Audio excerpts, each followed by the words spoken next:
Hang on to your helmet. And this, folks, is the team of chicks who have ruined John 117. You got somebody with weird colored hair and an LGBT shirt smack bang in the middle, but the more guilty culprit is this chick right here, Miss Bonnie Ross. Oh my god, we all liked her for 5 minutes, but she's the woman who headlined 343 Studios and ruined the Halo legacy ever since. I love intricate stories that take place across lots of different worlds, have lots of different meaningful characters. This? Well, I could make a cap, or a brooch, a pterodactyl. Well, hello, dear viewer. Regret. Catchy. Any idea what it means? I was told that I can just be my authentic self, Chris. And Halo Combat Evolved hasn't gotten off to the best of starts. In fact, over the weekend, I've been watching big time streamers, some small people playing this game online. None of them are impressed, which leads credence to the fact that I don't have to buy the game to play it and to prove to you I didn't like or dislike it, because you've got this thing called YouTube videos and you can watch what those people are getting up to and then you can form your own opinion. But in case you don't know, this has been an absolute disaster for Halo Studios, and I will get to them at the end of this video as well. Cortana, what exactly am I looking at? That is another Halo. Say what?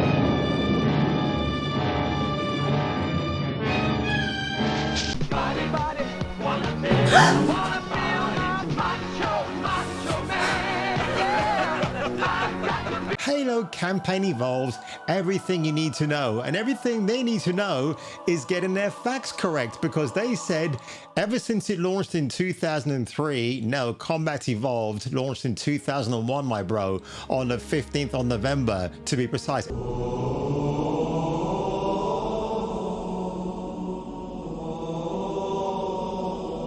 25-year-old game, which is incredible. Bungie were the absolute masters of their craft back in the day, and honestly, if you got Bungie to reteam to do a new Halo game, would it have the same level of success as this version clearly isn't getting at the moment? And courtesy of Dark Horizons, Halo Campaign Evolved fizzles on the PlayStation 5. Well, of course it would, because it wasn't made for that platform. That's why Asher Sharma, the CEO of Xbox, pulled the plug on Gears of War E-Day from being released on the PlayStation 5, because nobody's interested in that game that is classically tied to the legacy of Xbox, right? Why would you do that? It's just an insane proposition and nobody should entertain that.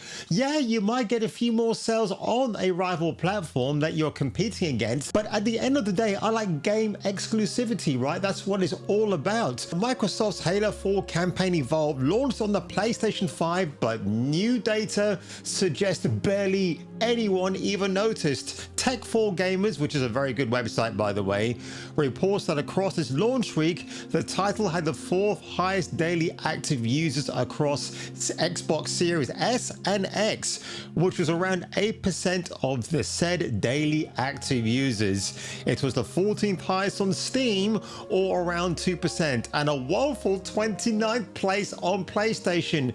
And speaking of Steam, did you guys hear about the fact that if you bought the game or you had early access to Halo Campaign Evolved, that if you wanted a refund, PlayStation and Xbox was stifling requests so they can keep your money? Or if you had the early access and then you've eventually started a bit too late in the day to play or stream Halo Campaign Evolved, you couldn't get a partial refund. I think it's disgusting consumer practices from both Microsoft and PlayStation, and honestly, you get what you deserve if you want the early access and then suddenly you hate the game. It's absolutely ridiculous, which is why when Avengers Doomsday releases more data about how many tickets it sold, will it be enough to make it the biggest film of the year, ahead of the $1 billion box office for Spider-Man Brand New Day? By the time I make this video, it would have exceeded $1 billion at the box office in literally a few days, which is insane, and good for Spider Bro for doing that. I think that's fantastic news as a Spider-Man fan myself. Now, talk about lack of player engagement. 2,807 players right now are playing Halo Combat Evolved, or should I be Campaign Evolved.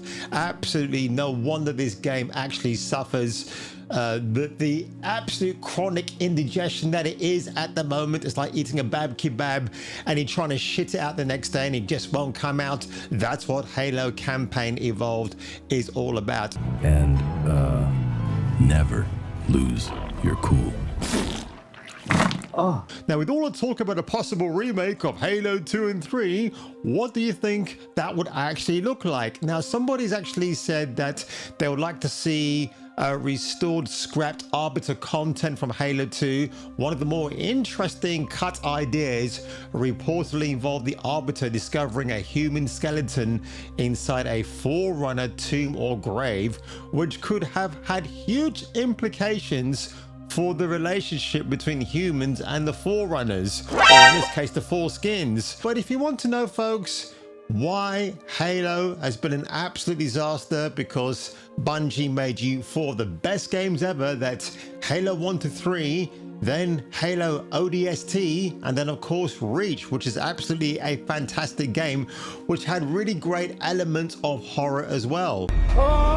That's right, ladies and gentlemen, meet Elizabeth Van Wyck, your Mistress Chief Operating Officer. Not for long, probably by the time I made this video, she'll be getting her marching orders. And if I'm not mistaken, her face resembles, but it's hard work, that of a video game counterpart, Sergeant Williams, from a new prequel mission from Halo Campaign Evolved. Robbins, take the team and give me a perimeter check. She's a female ODST and she thinks she's better than everybody else. Yeah, that piece of shit character.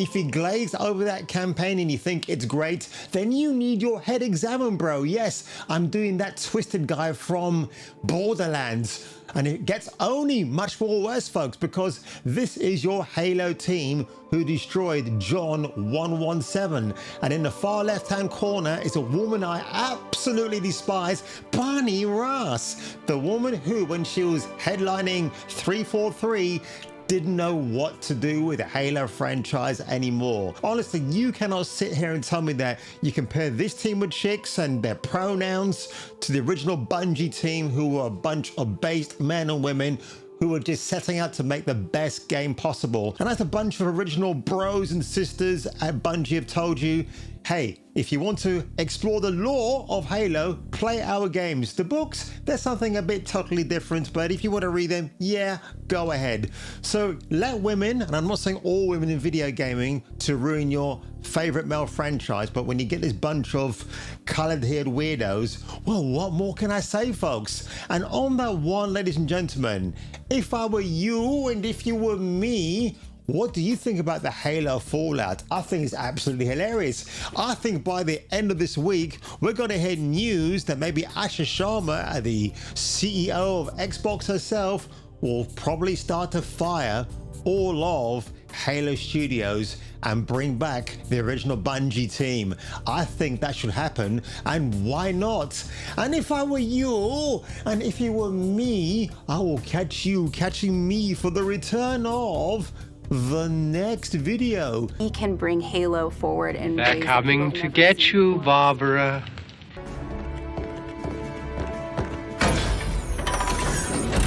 Just one question. What if you miss? I won't.